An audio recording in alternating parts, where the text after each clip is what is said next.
con el allanamiento de la casa del expresidente Donald Trump. El gobierno de Biden no le alcanza con ser un abortero. Primer pregunta. Mi pregunta va de la mano de ciertas premisas. Milei, presidente. O sea, de hecho, Es una premisa.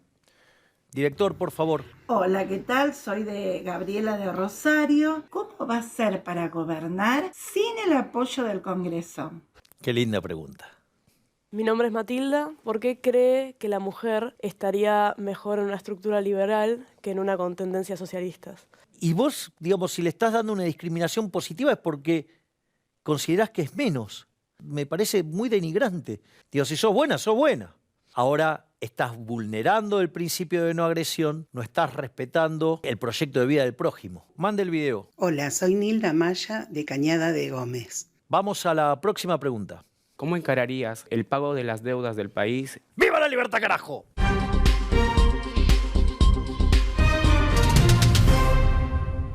Bienvenidos a una nueva edición de Cátedra Libre, el programa donde vos preguntás y yo, Javier Milei, te contesto desde una perspectiva liberal-libertaria. Hoy vamos a arrancar con el comentario de una noticia absolutamente desafortunada y que tiene que ver con el allanamiento de la casa de recreo, por decirlo de alguna manera, del expresidente Donald Trump. Nuevamente, el gobierno de Biden demuestra ser un profundo enemigo de las ideas de la libertad. Tal como lo anticipé en la previa a las elecciones, cuando señalé que era alguien no apto para el cargo, cosa que la demuestra recurrentemente, y que además iba a poner en riesgo los valores de Occidente, cosa que está haciendo, sino que además era una amenaza para el mundo, un presidente débil en Estados Unidos, por lo que podía implicar en términos de conflictos bélicos, y ahí lo tenemos, la invasión de Rusia a Ucrania. Por lo tanto, no solo estas aberraciones que está haciendo en su debilidad a nivel internacional, sino que además parece que ahora no le alcanza con ser parte de la Agenda 2030, no le alcanza con ser parte y cómplice del supuesto reseteo, no le alcanza con ser un abortista, un abortero, ¿sí? Estar a favor de los asesinos, de los bebés por nacer, sino que además parece que ahora el presidente de la potencia económica más importante del mundo, el lugar donde se ha hecho un culto de las ideas de la libertad, sucede que persigue a un expresidente y le hacen un allanamiento en base a humo. Verdaderamente esta es una situación muy preocupante y perdón de que yo, digamos, mi posición sea conocida, no me sorprende en lo más mínimo que esto venga de alguien que pertenece al Partido Demócrata. Por lo tanto, mi máximo repudio a este ataque al expresidente Donald Trump, un gran defensor de las ideas de la libertad, un gran gladiador contra el socialismo y, obviamente, mi solidaridad total y absoluta con el expresidente Donald Trump.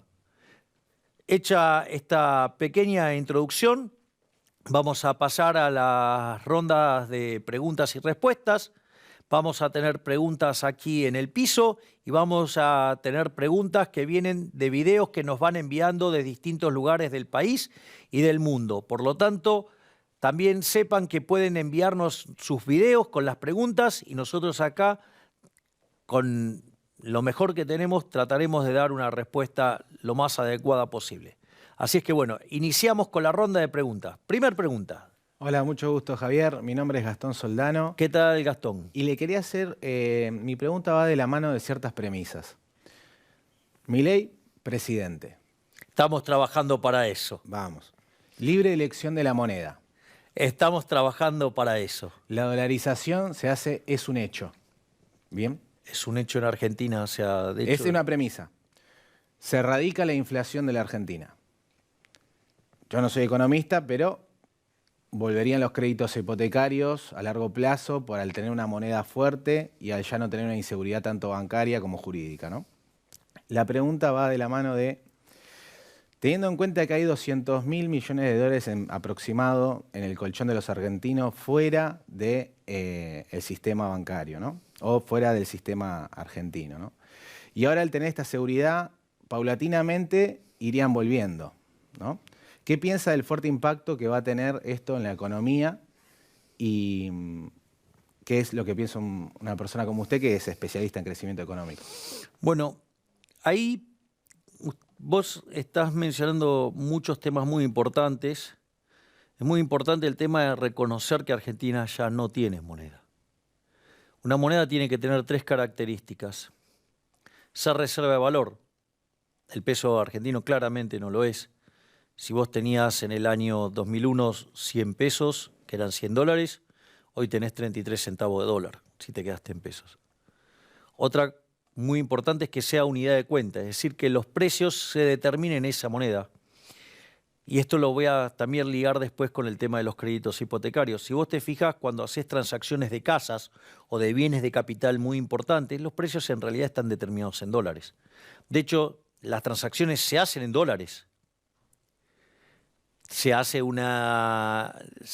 registran en pesos por una cuestión legal, pero en realidad las transacciones se hacen en dólares. Entonces, quiere decir que tampoco es unidad de cuenta para los bienes de capital o para los bienes largos. Y después te queda lo que se llama medio de pago generalizado. Ahora, ¿cuál es el tema del medio de pago generalizado? Lo que pasa es que eso se da porque es el curso forzoso. Vos fijate que en la localidad de Encarnación, en Paraguay, es una localidad pegada a la Argentina y tiene mucho intercambio. Argentinos y paraguayos y van de un lado al otro, o sea, y se hacen transacciones con mucha frecuencia. Y el otro día entra un ladrón a un local en Encarnación y le dice a la señora que trabajaba que le diera todo el dinero que tenía en la caja. Y cuando la mujer abre la caja, solamente tenía pesos argentinos. ¿Qué hizo el ladrón? Le dijo, no, los pesos no los quiero. No, o sea, ni los ladrones quieren los pesos argentinos. Lo cual es perfectamente entendible porque no puede valer nada la moneda argentina, porque es la moneda que emite el político argentino, por ende es porquería, o sea, no puede valer ni excremento, esa es la realidad, porque los políticos argentinos no sirven ni para bono. Entonces, ahí hay un tema que está muy claro. Vos fijate, un señor cansado de cambiar los precios está fijando el precio de los choripanes en dólares. O alguien estaba en la ruta vendiendo las frutillas en dólares. Es decir, claramente, si no fuera por el curso forzoso, ya los argentinos nos hubiéramos encargado de exterminar el peso. Solamente se mantiene el peso por el aparato violento del Estado, que si vos no aceptás que te paguen en pesos, podés ser demandado, y para lo único que los podés usar son para pagar impuestos. Para el resto de las cosas es irrelevante. En ese sentido está muy bien lo que vos planteás en términos de créditos hipotecarios. Vos, ¿qué es lo que pasa? Cuando vos tenés inflación, la inflación es al sistema de precios lo que el ruido de una comunicación. Imagínate que mientras que yo te voy contestando empieza a haber ruido. Y puede llegar a haber tanto ruido en un momento que no me podés escuchar. Y no es que no me entendés porque no tengas capacidad, sino que no me entendés porque no me podés escuchar. Bueno, la inflación hace eso y distorsiona los precios. Y conforme esa distorsión va corriendo en el tiempo, cada vez es más grande. Por lo tanto, todas las transacciones largas, bienes de capital, o lo que vos mismo estabas diciendo, un crédito hipotecario, lo primero que te desaparece que es el crédito hipotecario. Es decir, en una economía inflacionaria, donde el sistema de precios queda a la deriva, porque no es que queda a la deriva en sí el sistema de precios, sino lo que queda a la deriva es que el valor de la moneda. Entonces, ¿por qué? Porque en otra moneda esas relaciones existen, pero dadas las restricciones con las cuales opera el sistema financiero, entonces el mercado ese desaparece. Y ahí es muy interesante el argumento que vos hacés, Porque ¿cómo es la lógica del crecimiento económico? La lógica del crecimiento económico es que vos tenés crecimiento económico en tanto y en cuanto el PBI per cápita suba. Ahora, el PBI per cápita aumenta en tanto y en cuanto vos incrementes el capital per cápita. ¿Sí? Que es lo que permite que vos te aumente la productividad y con esa mayor productividad tenés mayores salarios reales. Ahora, y ahí obviamente no solo juega el capital físico, sino también el capital humano. Pero vos mirá esto, qué interesante que es esto. Pero vos para acumular capital, entonces, ¿qué necesitas? Invertir. Y para invertir, al margen del respeto de los derechos de propiedad, que son elementales, porque si no, no vas a invertir porque no te vas a poder llegar al resultado de la inversión, tenés que ahorrar.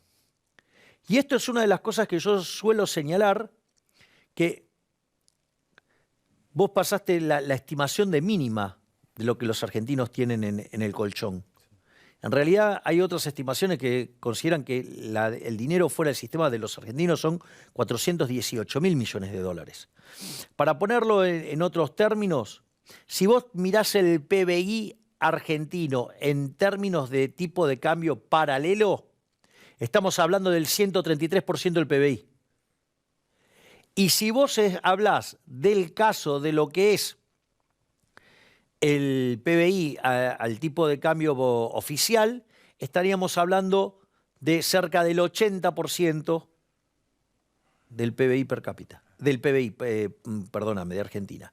¿Esto qué quiere decir? Que cualquiera de las dos medidas que utilices, vos vas a tener una inyección de capital dentro de la economía que va a ser enorme.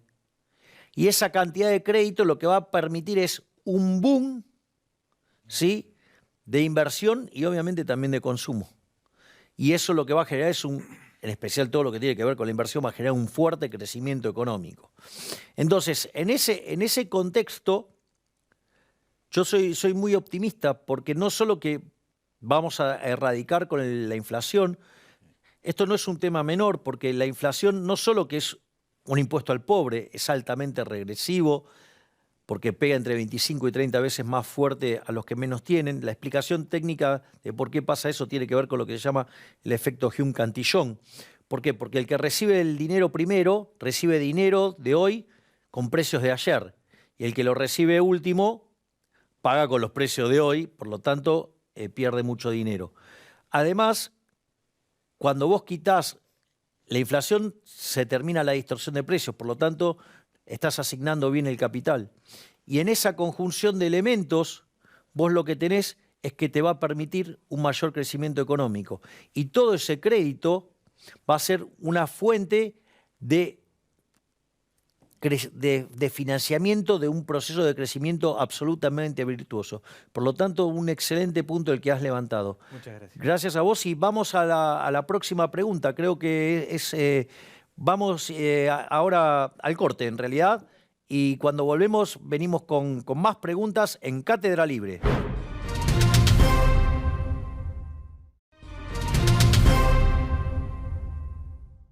Bienvenidos a otro bloque de Cátedra Libre, donde vos preguntás y yo, Javier Milei, te contesto desde la óptica de un liberal libertario. Ahora vamos a ir a una de las preguntas que nos envía el público en un video. Miramos el video y contesto la pregunta. Director, por favor. Hola, ¿qué tal? Soy de Gabriela de Rosario y mi pregunta para Javier Milei es: ¿cómo va a ser para gobernar sin el apoyo del Congreso? Qué linda pregunta. Esta es una de las preguntas que tienen que ver con el terror que trata de meter dentro de la población Juntos por el Cambio. Esto es parte, digo, del montaje mediático y de persecución que se desarrolla por Juntos por el Cambio, en especial desde el gobierno de la Ciudad Autónoma de Buenos Aires, donde se les trata de señalar a la gente que yo no voy a poder gobernar. Es decir, y hacen todo un énfasis sobre las mayorías en el Congreso. La primera pregunta es, dado que ellos ahora han cambiado y han dado lo que le dan los focus group, se muestran como más liberales, La pregunta es, si ellos son liberales, la pregunta es, ¿por qué no acompañarían entonces mis reformas liberales, mis reformas pro mercado? ¿Que solamente valen si las envían ellos? ¿O es porque en realidad ellos no son liberales y en realidad si solamente las acompañan o solamente valen cuando las impulsan ellos, entonces son totalitarios también? O sea, no es que votan las cosas porque son buenas o no, sino que las votan por actitud política, no porque son buenas o no para la gente. Por lo tanto, eso estaría mostrándoles que no son liberales y o que son más de la putrefacta casta política. Por lo tanto, son parte del problema, no son parte de la solución. Es decir, con lo cual, digo, ese argumento justamente es la ruina que muestra de la miserabilidad de Juntos por el Cambio. No solo eso, de hecho, uno de sus diputados, desafortunadamente, en Twitter, dijo que para que yo pudiera pasar las leyes, tenía que negociar cargos con ellos. O sea que son la misma tipo de porquería que lo que dicen criticar y que quieren supuestamente cambiar. Y por otra parte, mire, la gran diferencia entre ellos y nosotros los liberales de verdad es que nosotros sabemos lo que hay que hacer, cómo hay que hacerlo y además tenemos la convicción, cosa que ellos no tienen. No saben, o sea, nunca saben cómo hacerlo, siempre o no supieron, no quisieron, no pudieron, siempre tienen alguna excusa, que no sé qué cosa.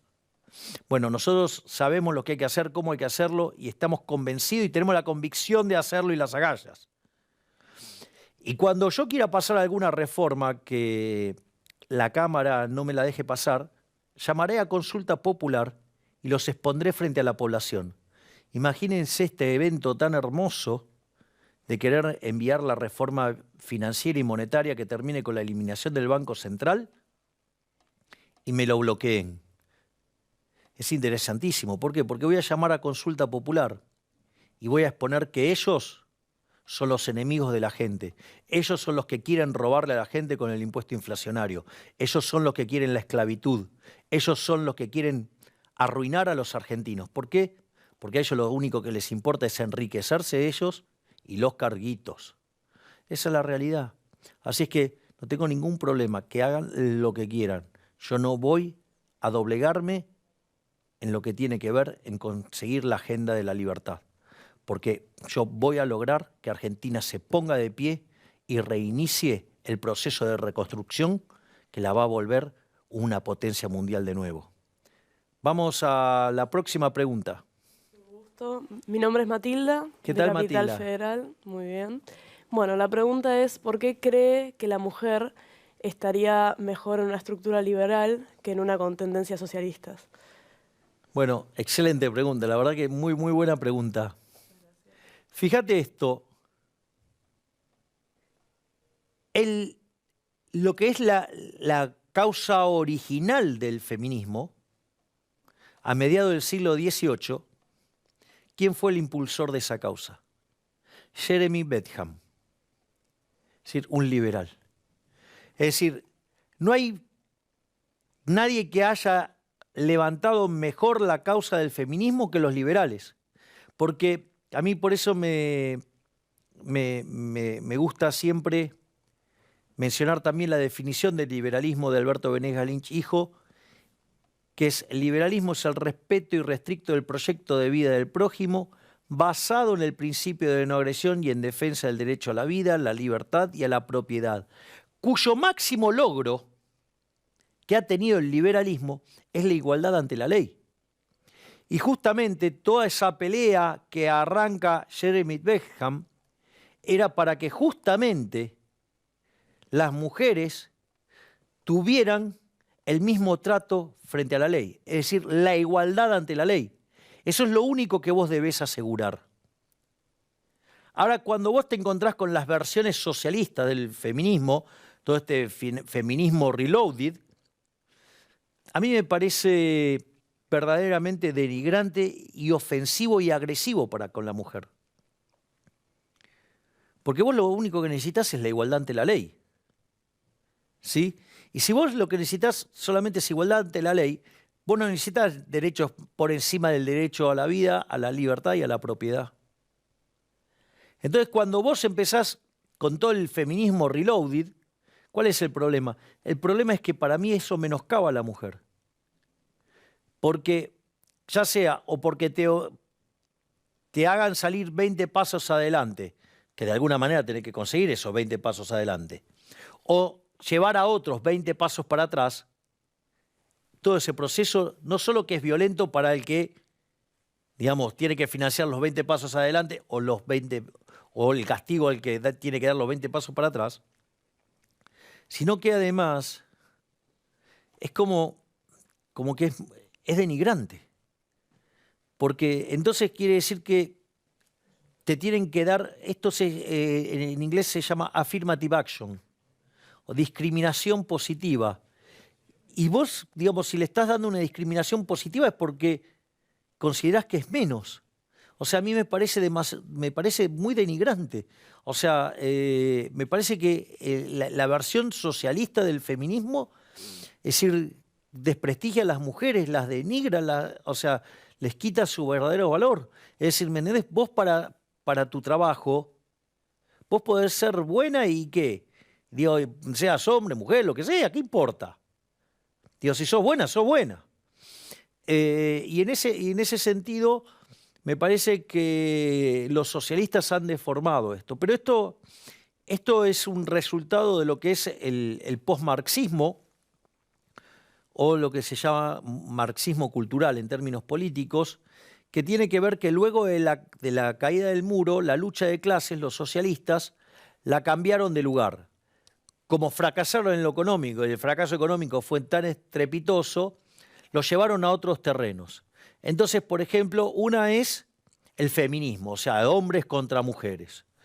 Después, o sea, tenés toda la discusión de las minorías, el lobby LGBT, ¿sí? Entonces, por ejemplo, Black Matters, ¿sí? O sea, blancos contra negros. O en el caso de los pueblos originarios.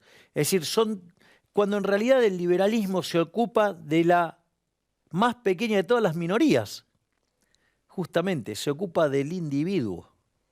Entonces, para mí, todo eso tiene que ver con, y eso los socialistas lo tienen bien claro, como un mecanismo para socavar las bases de la sociedad libre.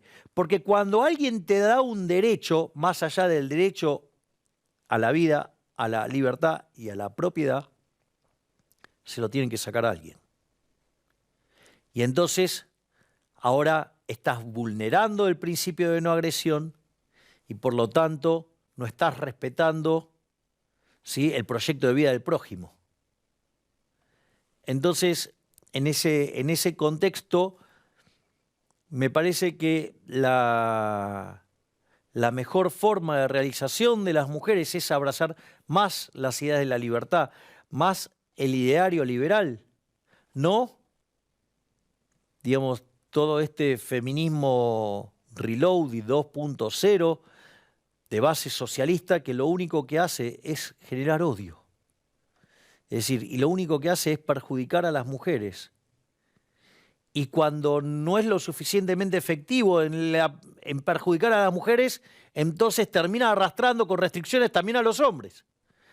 Entonces, una situación en la cual todos nos terminamos perjudicando. Cuando en realidad, digamos, es más maravilloso que la cooperación social que promueve el capitalismo.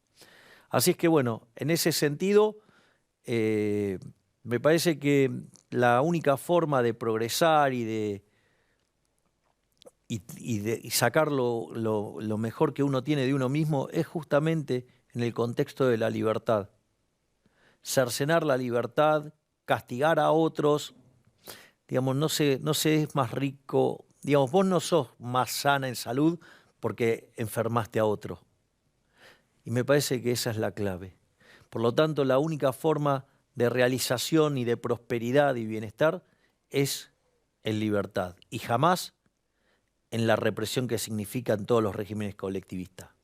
Así es que bueno, vamos a una pausa y cuando volvemos seguimos con las preguntas en Cátedra Libre, donde vos preguntás y yo, Javier Milei, Te contesto desde una perspectiva liberal libertaria.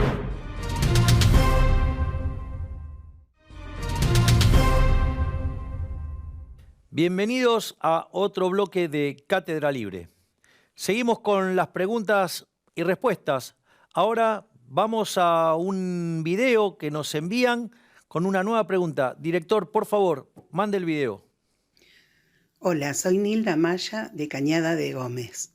Me gustaría preguntarle a Javier Milei cómo manejaría la banca del país sin el Banco Central. Bueno, a ver, no tendríamos por qué estar manejando la banca porque es un negocio privado. Y ya vimos el desastre que hacen los bancos públicos, como ser el Banco Nación, donde es un caso verdaderamente escandaloso. Pero al margen de esa situación, lo que hace el Banco Central en un sistema de encaje fraccionario es regular a los bancos, básicamente porque como el sistema de encaje fraccionario uno hace un depósito y el banco guarda una parte en concepto de encaje y el resto lo presta, y esa plata vuelve a la gente y una parte la deposita y el banco lo guarda, una parte como encaje y el resto lo presta, ese fenómeno que se llama multiplicador monetario, eso implica un descalce de plazos. Es decir, los bancos tienen colocaciones de corto plazo y prestan a más largo plazo. Entonces, hay una regulación del Banco Central que se llama lo que tiene que ver con el descalce de plazos. Entonces, lo que hace el Banco Central le regula la vida promedio de los activos para que esté en línea con los pasivos para el caso de una corrida. Otro riesgo que le controla es el riesgo de la tasa de interés, es decir, qué pasa con esto cuando se modifica la tasa de interés. Otra cosa que le regula es el riesgo de moneda, es decir, cuando hay una devaluación, qué es lo que pasa con la hoja de balance de los bancos. Y otra tiene que ver con lo que se llama el riesgo de contraparte. ¿Y por qué se ocupa de mirar la cartera de crédito de los bancos el Banco Central? Porque cuando hay una corrida y los bancos necesitan efectivo, lo que dejan en garantía son sus créditos. Y contra eso se da algo que se llama redescuento. Esa plata que le presta el Banco Central a los bancos para hacer la devolución de los depósitos que están requiriendo los individuos, se llama redescuento. Por eso el Banco Central regula el riesgo de contraparte y le evalúa la cartera a los bancos, justamente por si llega a haber una corrida y se da esta situación. Justamente nosotros lo que estamos proponiendo es un cambio de modelo para eliminar el Banco Central. Para que no haya más corridas, uno tiene que ir a lo que se llama un sistema de banca Simon. La banca Simon tiene dos partes, lo que se llama el almacén de valor, donde uno deja ese dinero guardado en el banco y paga una comisión, un fee, para que le tengan ese dinero y lo retira cuando quiere. Lo retira cuando quiere. Y por otro lado está la banca de inversión. ¿A usted le gusta la tasa de interés?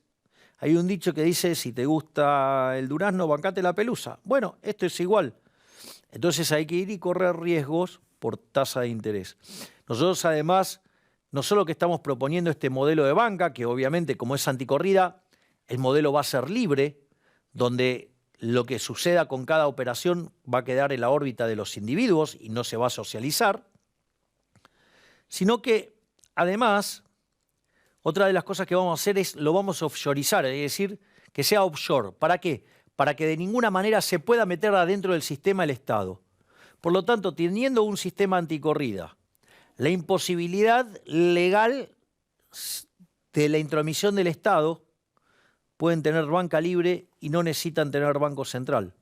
Obviamente que una vez que los argentinos definan cuál es la moneda que quieren tener, ese día se liquida el Banco Central y a partir de ahí se elimina el Banco Central. Es decir, la existencia de las regulaciones en los bancos tiene que ver con la existencia del Banco Central y con el modelo de banca. Pero si uno cambia el modelo de banca, la banca puede ser libre y no tenemos por qué regular nada. No tiene por qué existir el Banco Central. De hecho, cuando este debate se inició a mediados del siglo XVI, allá por 1550, en la escuela de Salamanca, que era la Currency School versus la versus la Banking School. Bueno, después llegamos a este engendro de banca que tenemos hoy, que fue resultado de la ley Peel en el siglo XIX en Inglaterra. Pero digo, hay que corregir ese modelo, no tratar de perfeccionar lo malo. Hay que erradicarlo y hay que ir por uno mejor, donde el Estado no se tiene que meter en nada. Bueno, vamos a la próxima pregunta. Buenas tardes, Javier. Mi nombre es Ilich, también soy de ¿Qué tal, Capital Ilich? Federal. ¿Cómo estás?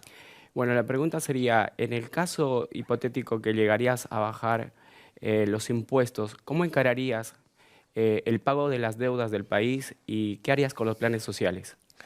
Bien, esos son dos elementos distintos. Vos, cuando vas a hacer la reducción de impuestos, o sea, también tenés que tener asociado la reducción de gasto público. Y eso vos lo tenés que hacer cumpliendo la condición de solvencia intertemporal, es decir, que el valor presente de los superávit primarios futuros te alcance para repagar la deuda. Por lo tanto, vos la reforma la hacés con esa restricción de honrar las deudas, porque en la medida que vos estés honrando las deudas, lo que vas a lograr es que baje el riesgo país, la tasa de interés va a ser más baja y por ende, digamos, vas a tener una mayor posibilidad de acumular capital. Y eso te va a permitir crecer muy fuertemente. En especial en el lugar relativo que está Argentina. Entonces, nosotros lo que estamos proponiendo para poder financiar la baja de impuestos es recortes en la primera generación de reformas en aquellas partidas donde lucre y roba la política. Ejemplo, eliminar la obra pública yendo a un sistema de iniciativa privada a la chilena. Por ejemplo, eliminar las transferencias discrecionales de nación a provincia, que es un elemento por el cual tanto nación como provincia roban descaradamente a los argentinos. También estamos proponiendo, entre otras cosas, avanzar en la eliminación de las empresas públicas, ya sea o porque se privatizan, o ya sea la propuesta que nosotros hicimos con Aerolíneas Argentinas, que es entregarla a sus empleados y que ellos sean los dueños, y lo cual va a permitir un proceso de depuración de aquellos que están usando la compañía para hacer política. Eliminar las jubilaciones de privilegio y, obviamente, recalibrar la ecuación económica financiera de todos los contratos de luz, gas y electricidad para terminar con los subsidios económicos. Todo eso te permitiría bajar un montón de impuestos y fíjate que en ningún momento nosotros estamos hablando de tocar los planes sociales.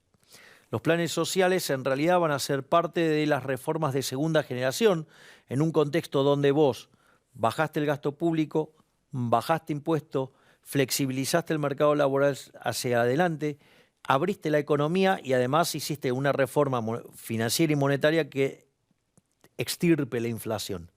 En ese contexto arrancan las reformas de segunda generación y para las reformas de segunda generación tienen que ver con el sistema previsional, tienen que ver con los empleados públicos y tienen que ver con los planes sociales. Porque lo que hay que entender es que el que recibe el plan social es una víctima del sistema. Entonces, vos no vas contra la víctima, vas contra el victimario. Los victimarios son los políticos. Acá los responsables son los políticos ladrones del empobrecimiento, de la miseria, de todos los daños y las peripecias que pasamos. En ese contexto lo que hay que comprender que vos eso no lo vas a poder eliminar de un día para el otro y que eso requiere un proceso. Y eso en lo que tiene que ver en la primera generación de reformas, nosotros lo que vamos a hacer es modificar la estructura de distintos ministerios y en acción social también se va a concentrar ¿qué? Salud y educación. ¿Para qué? Para que te puedas ocupar de la niñez, de la salud, de la educación, como un mecanismo integrado ¿para qué? Para poder sacar a la gente de esa situación de los planes sociales que lo único que hacen es empobrecerlos. Es decir, recién ahí, digamos, en un contexto, en una economía que crece, en una economía donde crece además intensiva en trabajo, acumula capital, acumula productividad, los salarios reales son mayores, hay mayor población económicamente activa. Es decir, es un contexto donde absorbe gente el mercado de trabajo. Es un contexto donde es mejor negocio vivir de tu trabajo que vivir de parasitar al prójimo, que además es una estrategia inconsistente de mediano y largo plazo. Por lo tanto, ese vendría a ser el esquema por el cual terminarían saliendo los programas sociales. Bueno, acabamos de terminar otro bloque de Cátedra Libre. Vamos a una pausa y ya volvemos más con Cátedra Libre, donde vos preguntás y yo, Javier Milei, te contesto desde la perspectiva de un liberal libertario.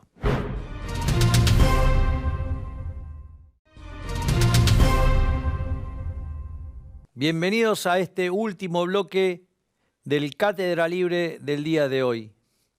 Vamos ahora con un nuevo video, con una pregunta del público y volvemos al piso. Por favor, director. Hola, mi nombre es Joel, soy de Rosario y la pregunta que le haría a Milei es ¿qué le diría a aquellos chicos que se fueron del país o que están pensando en irse?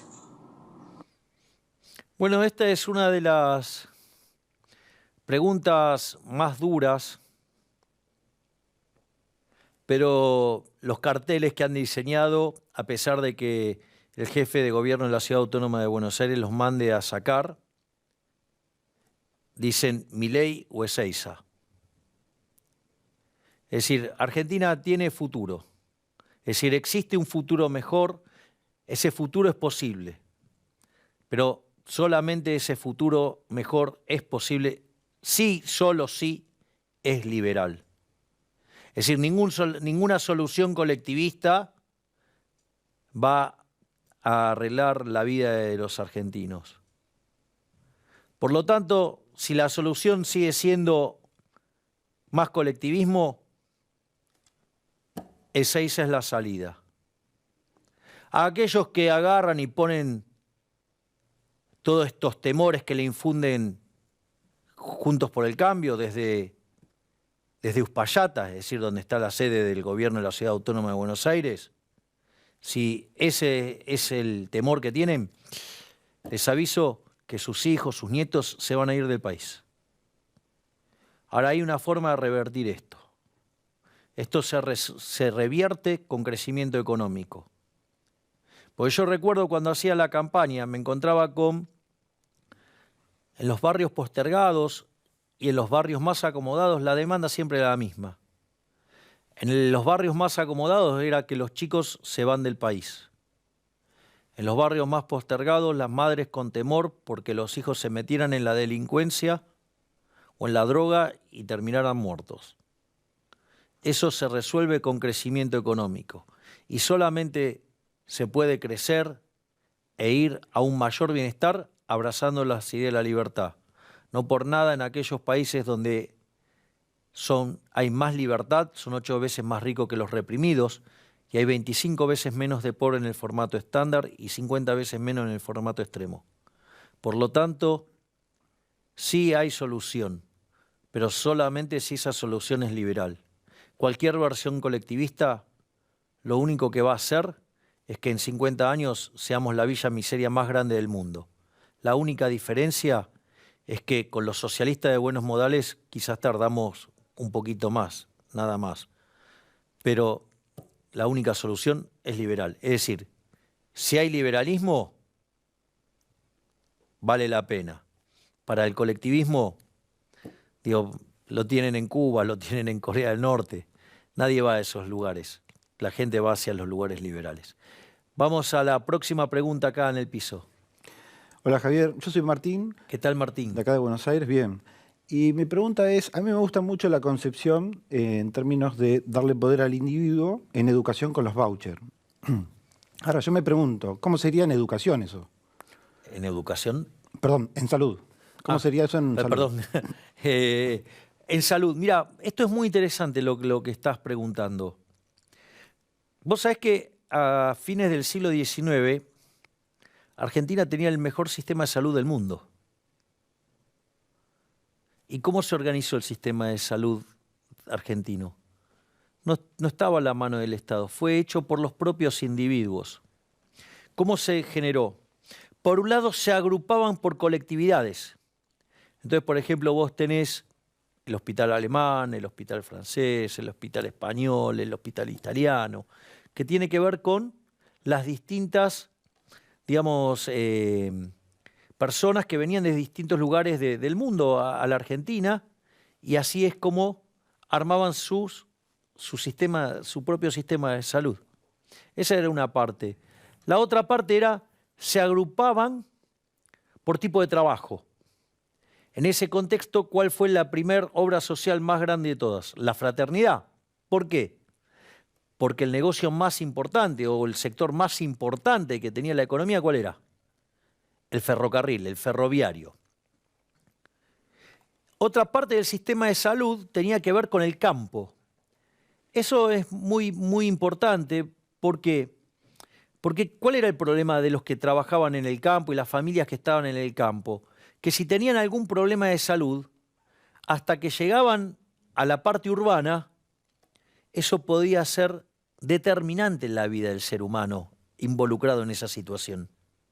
Entonces, en ese contexto, ¿cuál es el problema que enfrentaban? Que si querían ir a la ciudad a atenderse, podían morirse. Entonces, ¿qué hicieron? Hicieron sus propios hospitales, donde no solo trataban a su propia familia, sino que además trataban ¿a quién? A sus empleados. Y así es como estaba conformado el sistema de salud argentino, todo hecho por el sector privado. Y había una parte mínima, al cargo del Estado. Por lo tanto, en realidad el sistema privado lo puede resolver sin ningún tipo de problema. Ya lo resolvió en el siglo XIX y teníamos el mejor sistema de salud. ¿Dónde empezaron los problemas? Los problemas empezaron cuando se metió el Estado en el medio. Es decir, como todo lo que toca al Estado, todo lo que toca al Estado lo pudre. Entonces, básicamente, uno podría ir a ese sistema y en la transición podría ir con un sistema de vouchers, donde vos con esos vouchers vas y te atendés. O sea, o elegís la institución a la cual vos querés aportar. Y en el medio no está el Estado, en el medio no están las porosas manos de los políticos, que siempre se les caen cosas en el medio. Por lo tanto, hay una posibilidad de tener un mejor sistema de salud. En la transición se podría hacer con un sistema de vouchers y hacia el final de dicho sistema podríamos trabajar en un sistema libre, digamos, como se generó a fines del siglo XIX, que lo generaron los propios individuos. Por lo tanto, podemos tener un mejor sistema de salud, mucho más eficiente, que se encargue de hacer las cosas bien y no tener este sistema que nos cuesta carísimo y que funciona mal. Porque recordemos que mientras los colectivistas de este gobierno, el gobierno de científicos, nos decían que el Estado te cuida, si Argentina hubiera hecho las cosas como un país mediocre, hubiera tenido 30.000 muertos por el COVID. O sea, 30.000 de verdad, ¿no? De verdad. No 8.000 transformados en 30.000. 30.000 de verdad. Y tuvimos 120.000. Es decir, que este gobierno es un gobierno genocida que con su cuarentena estúpida, cavernícola y además la estafa que es el sistema de salud se llevó la vida de 90.000 argentinos. Por lo tanto, de nuevo, ¿hay soluciones mejores? Sí, pero implica abrazar las ideas de la libertad. Así que excelente pregunta. Y bueno, vamos a ir cerrando el programa de hoy. La verdad que fue un muy lindo programa con muy lindas preguntas. Excelente acá la pregunta sobre el dinero en el colchón, digamos, y el boom de crecimiento que podría estar generando esa situación en Argentina.